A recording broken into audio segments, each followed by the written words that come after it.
جا رہے ہیں ایک سرکاری دستاویز کے ذریعے جو ہمیں تقریباً 1 صدی پہلے کے قصور شہر کی کہانی سناتی ہے۔ جی بالکل۔ یہ ہے اسسمنٹ رپورٹ لاہور ڈسٹرکٹ 1939 میں شائع ہوئی، لیکن اس پر تاریخ ہے 9 دسمبر 1937 کی، اور ہم خاص طور پر اس کے قصور شہری اسسمنٹ سرکل والے حصے کا ذرا گہرائی سے جائزہ لیں گے۔ جی ہمارا مقصد یہ ہے کہ اس بظاہر خشک سی رپورٹ سے یہ سمجھیں گے بھائی اس زمانے میں قصور میں زمینوں کی قیمتیں کیا چل رہی تھیں، ٹیکس کا نظام کیسا تھا، شہر کا اپنا ڈھانچہ کیسا تھا، اور یقین کریں اس میں کمال کی تفصیلات ہیں، مطلب یہاں تک کہ اینٹوں کے بھٹوں کے نیچے جو زمین تھی اس کی قیمت کا بھی حساب لگایا گیا ہے۔ بالکل، اور یہ صرف آپ کہہ لیں کہ اعداد و شمار کا مجموعہ نہیں ہے، یہ دستاویز اصل میں 1937-39 کے قصور کی معاشی اور سماجی نبض پر ہاتھ رکھتی ہے۔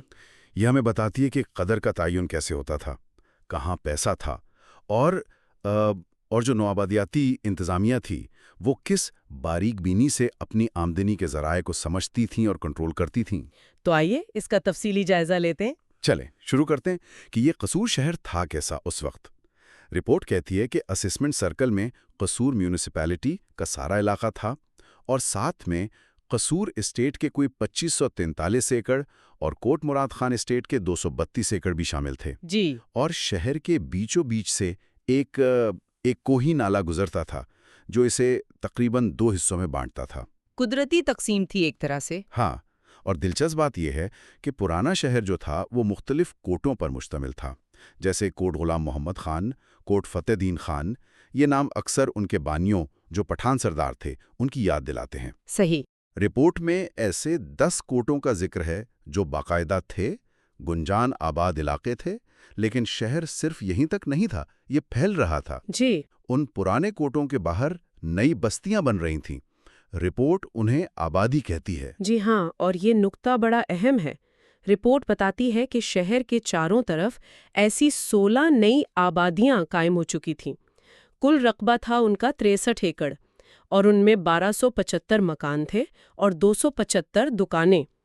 لیکن سب سے زیادہ غور طلب بات یہ ہے کہ ان نئی بستیوں میں کون لوگ آ رہے تھے۔ کون تھے؟ رپورٹ صاف لکھتی ہے، زیادہ تر غریب طبقے کے لوگ، خصوصاً گاؤں سے آنے والے مزدور۔ یہ اس وقت کی شہری ترقی کا ایک اہم سماجی پہلو ہے۔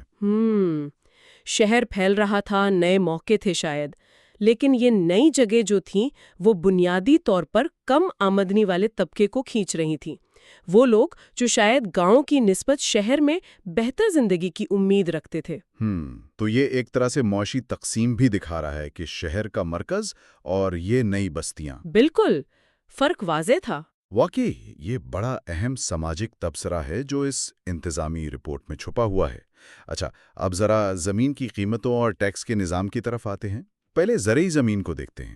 رپورٹ نے اسے کافی تفصیل سے مختلف اقسام میں بانٹا ہے تاکہ ہر ایک پر ٹھیک سے ٹیکس لگایا جا سکے۔ بالکل، یہ درجہ بندی بنیادی طور پر پانی کے ذرائع اور زمین کی کوالٹی پر تھی۔ سب سے اہم قسم تھی چاہی، یعنی وہ زمین جو میٹھے پانی والے کنویں سے سیراب ہوتی تھی۔ اچھا۔ پھر تھی چکی، جو کھارے پانی والے کنویں سے سیراب ہوتی تھی۔ ظاہر ہے یہ کم قیمت والی ہوگی۔ صحیح۔ اس کے بعد چاہی نہری اور نہری، جو کنویں اور نہر دونوں سے یا صرف نہر سے پانی لیتی۔ پھر بارانی، جو صرف بارش پر منحصر تھی، اور آخر میں بنجر جدید اور بنجر قدیم، یعنی نئی یا پرانی غیر کاشت شدہ زمین۔ تو یہ چاہی زمین سب سے قیمتی کیوں تھی؟ صرف میٹھے پانی کی وجہ سے؟ پانی تو اہم تھا ہی، لیکن رپورٹ ایک اور وجہ بتاتی ہے۔ چاہی زمین پر باقاعدگی سے کھاد استعمال ہوتی تھی۔ اچھا۔ جی، جس سے اس کی پیداواری صلاحیت زیادہ تھی، اور دوسرا اس پر اکثر چارے کی فصلیں اگائی جاتی تھیں۔ شہر میں دودھ دینے والے جانوروں کے لیے چارے کی بہت مانگ تھی، تو یہ زیادہ منافع بخش تھا۔ رپورٹ میں فی غماؤں شرحیں بھی دی گئی ہیں۔ غماؤں وہ زمین کی پیمائش کی مقامی اکائی ہے، تقریباً 1 ایکڑ کے برابر۔ جی۔ مثال کے طور پر چائی زمین کی منظور شدہ شرح تھی 1 روپیہ 7 آنے 7 پائے فی غماؤں۔ اور ٹیکس کا بنیادی اصول کیا تھا؟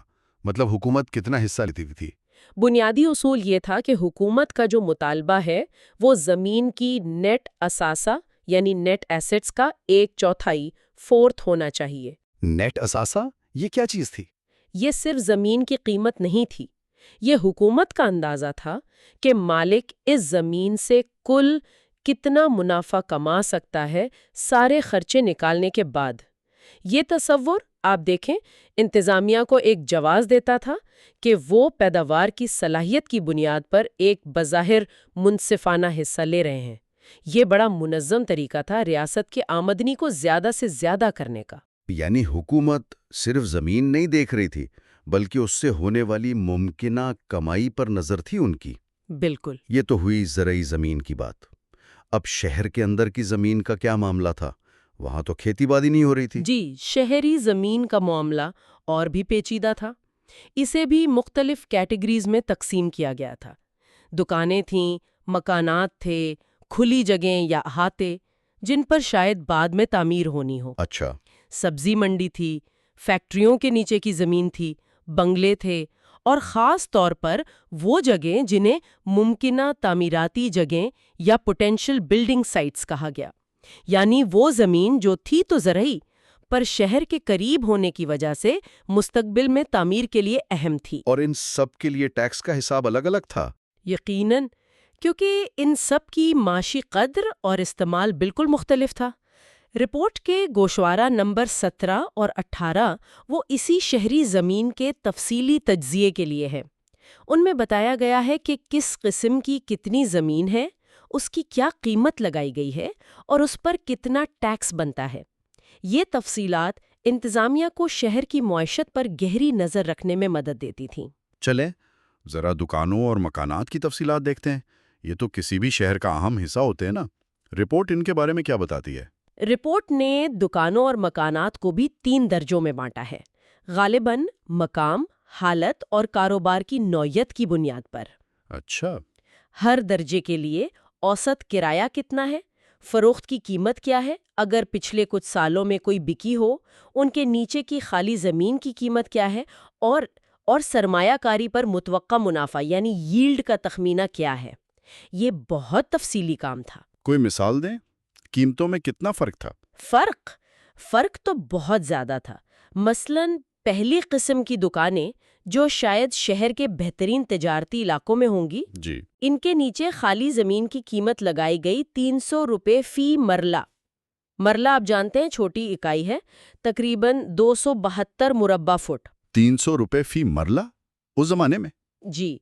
دوسری قسم کی دکانوں کے لیے یہ قیمت تھی 63 روپے فی مرلہ، جبکہ تیسری قسم جو شاید پرانے یا کم اہم علاقوں میں تھیں، ان کے نیچے زمین کی قیمت صرف 15 سے 23 روپے فی مرلہ تھی۔ اوہو، یہ تو زمین آسمان کا فرق ہے۔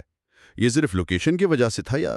لوکیشن تو تھی ہی، لیکن یہ اس وقت کے قصور میں گہری معاشی تقسیم کی بھی واضح تصویر ہے کہ شہر کا مرکز اور باہر کے علاقے کتنی الگ دنیائیں تھیں۔ ایک اور دلچسپ بات، قصور اسٹیٹ میں جو زمین تھی وہ کوٹ مراد خان اسٹیٹ کی زمین سے زیادہ قیمتی سمجھی گئی۔ اچھا، اور کیا ان قیمتی دکانوں یا مکانات کی خرید و فروخت بھی ہو رہی تھی؟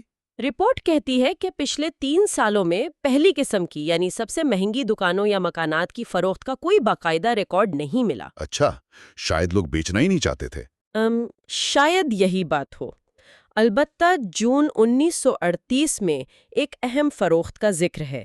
ایک بڑی جائیداد 6800 روپے میں فروخت ہوئی۔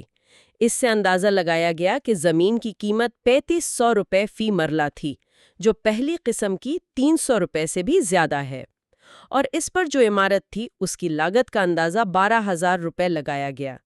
یہ اعداد و شمار ہمیں اس وقت کی تعمیراتی لاگت اور زمین کی قدر کا اچھا اندازہ دیتے ہیں۔ اور وہ جو آپ نے کہا سرمایہ کاری پر منافع یا ییلڈ، اس کا کیا حساب تھا؟ اس کا بھی حساب لگایا گیا۔ پہلی اور دوسری قسم کی دکانوں کے لیے یہ مانا گیا کہ مالک اپنی سرمایہ کاری پر 8% سالانہ منافع کما سکتا ہے، کرائے کی شکل میں۔ صحیح۔ لیکن تیسری قسم کی دکانیں جن کی حالت شاید اتنی اچھی نہیں تھی یا وہ کم اہم جگہوں پر تھیں، ان کے لیے منافع کی شرح کم رکھی گئی۔ اسی طرح مکانات کے لیے پہلی اور دوسری قسم پر 6% اور تیسری قسم پر صرف 3% منافع مانا گیا۔ یہ دکھاتا ہے کہ انتظامیہ صرف زمین کی قیمت نہیں دیکھ رہی تھی بلکہ اس سے ملنے والے متوقع کرائے کو بھی ٹیکس کے حساب میں شامل کر رہی تھی۔ یہ تو کمال کی تفصیل ہے۔ اچھا، دکانوں اور مکانات کے علاوہ دوسری شہری زمینوں کا کیا بنا؟ جیسے آپ نے کہا سبزی منڈی یا فیکٹریاں۔ جی، ان کا بھی حساب لگایا گیا۔ سبزی منڈی جو تھی، رپورٹ کہتی ہے کہ اس کے مالک کو روزانہ اوسطاً 4 روپے آمدنی ہوتی تھی۔ روزانہ 4 روپے؟ جی، جو سالانہ 1460 روپے بنتی ہے۔ اسی رقم کو اس زمین کا نیٹ اثاثہ مان لیا گیا، یعنی ٹیکس اسی آمدنی کی بنیاد پر لگا۔ ٹھیک ہے۔ پھر فیکٹریوں کے نیچے جو زمین تھی، ان کی قیمت کا اوسط 50 روپے فی مرلہ لگایا گیا اور 8% منافع کی شرح ییلڈ مانتے ہوئے اس کی سالانہ کرائے کی قیمت یعنی لیٹنگ ویلیو 2 روپے 8 آنے فی مرلہ نکالی گئی۔ ٹیکس کا حساب اسی کرائے کی قیمت پر تھا۔ اور بنگلوں کا کیا تھا؟ بنگلوں کے نیچے جو زمین تھی، اگر بنگلہ اچھے علاقے میں تھا تو زمین کی قیمت 60 روپے فی مرلہ، اس پر 6% منافع کی شرح لگائی گئی، جس سے کرائے کی قیمت بنی 3 روپے 9 آنے فی مرلہ۔ اور وہ جو شروع میں بات ہوئی تھی اینٹوں کے بھٹوں کی، ان کی زمین کا کیا حساب تھا؟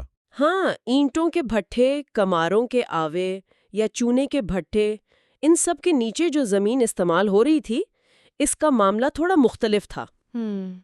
ان کی قیمتیں مختلف جگہوں پر مختلف تھیں، لیکن رپورٹ نے ایک اوسط طریقہ اپنایا۔ ان سب کے لیے کرائے کی قیمت 3% شرح سود پر 3 روپے فی مرلہ مان لی گئی۔ یہ شاید اس لیے کم رکھی کہ یہ صنعتی استعمال تھا اور شاید اس سے براہ راست کرایہ نہیں ملتا تھا۔ آخر میں وہ ممکنہ تعمیراتی جگہیں یا پوٹینشیل بلڈنگ سائٹس، ان کا کیا معاملہ تھا؟ یہ تو ابھی خالی زمین تھی نا؟ جی، یہ خاص طور پر کوٹ مراد خان اسٹیٹ میں تھیں۔ یہ بنیادی طور پر خراب قسم کی زرعی زمین تھی، لیکن شہر کے قریب ہونے کی وجہ سے اسے مستقبل میں تعمیرات کے لیے موزوں سمجھا گیا۔ چونکہ فی الحال اس سے کوئی خاص آمدنی نہیں ہو رہی تھی، اس لیے اس کی کرائے کی قیمت بہت کم رکھی گئی، صرف 1 روپیہ فی مرلہ۔ یہ بھی ایک دلچسپ پہلو ہے، شاید حکومت مستقبل کی ترقی کی حوصلہ افزائی کر رہی تھی یا بس یہ مان رہی تھی کہ فی الحال اس زمین سے زیادہ ٹیکس نہیں لیا جا سکتا۔ تو یہ ساری تفصیلات جمع کرنے کے بعد کل ملا کر اعداد و شمار کیا کہتے ہیں؟ ٹیکس کا بوجھ کتنا بڑا؟ یہاں آ کر تصویر بہت واضح ہوتی ہے۔ پہلے زرعی زمین کو دیکھیں تو کل کاشت شدہ رقبہ تھا 402 ایکڑ، جی، اور اس کا کل نیٹ اثاثہ یعنی ممکنہ سالانہ منافع وہ لگایا گیا 4639 روپے۔ اور اس پر ٹیکس کتنا لگا؟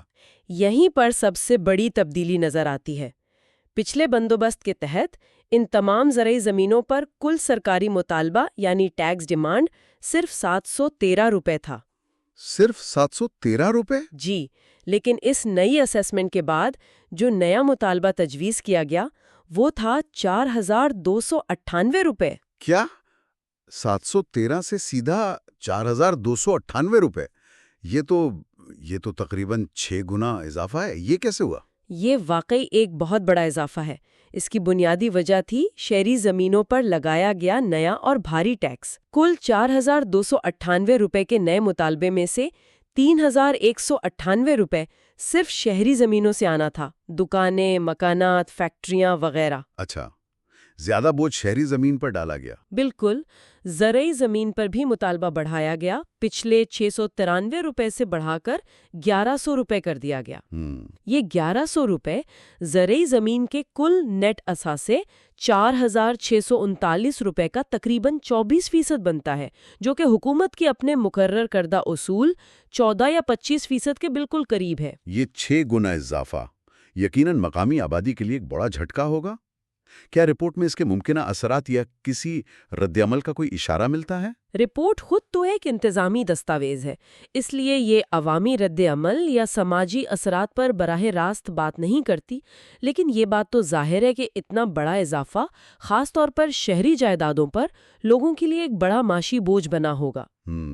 یہ نو آبادیاتی حکومت کی اپنی آمدنی بڑھانے کی واضح اور آپ کہہ لیں کہ جارحانہ حکمت عملی کو ظاہر کرتا ہے، جو شاید شہر کی بڑھتی ہوئی معاشی اہمیت کو تسلیم کرنے کا نتیجہ تھا۔ البتہ رپورٹ میں ایک جگہ تھوڑی سی رعایت کا ذکر ہے۔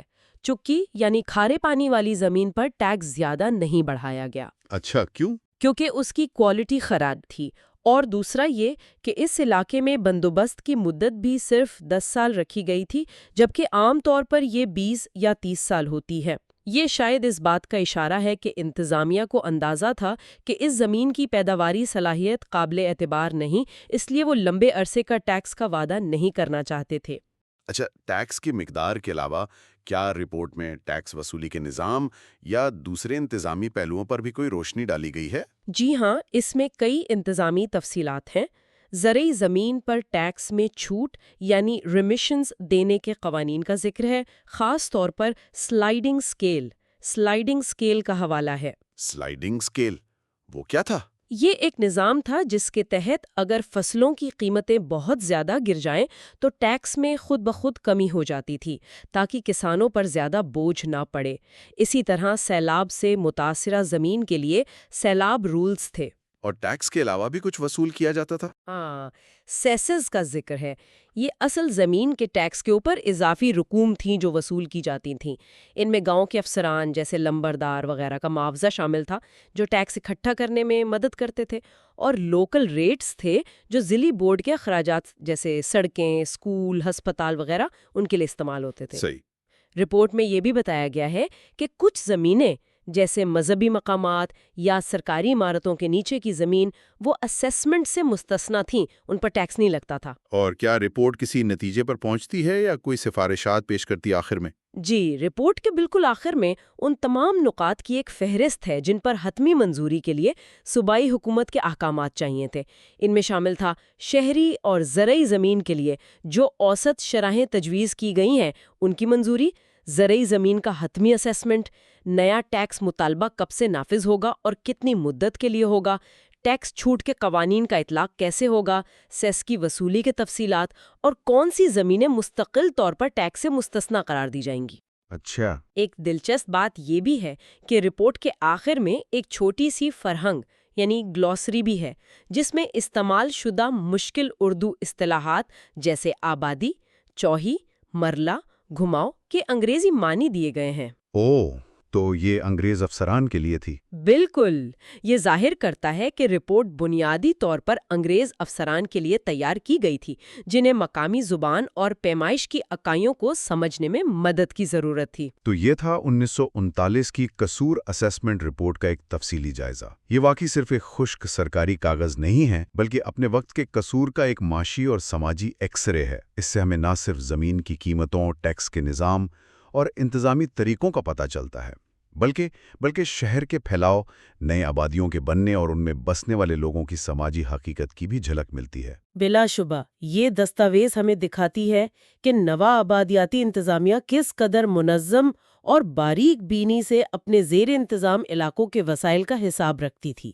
ہر چیز کی درجہ بندی، قیمت کا تعین اور اس سے ممکنہ آمدنی کا تخمینہ، یہ سب علاقے پر معاشی کنٹرول قائم رکھنے اور ریاست کے لیے زیادہ سے زیادہ آمدنی یقینی بنانے کے ایک وسیع تر نظام کا حصہ تھا۔ یہ صرف ٹیکس لگانا نہیں تھا، یہ علم اور طاقت کا مظاہرہ بھی تھا۔ سامعین کے لیے ایک آخری سوچ چھوڑے جاتے ہیں۔ یہ 1939 کی تفصیلی معاشی اور سماجی نقشہ کشی جو تقسیم ہند سے صرف 8 سال پہلے کی گئی، ہمیں کیا بتاتی ہے؟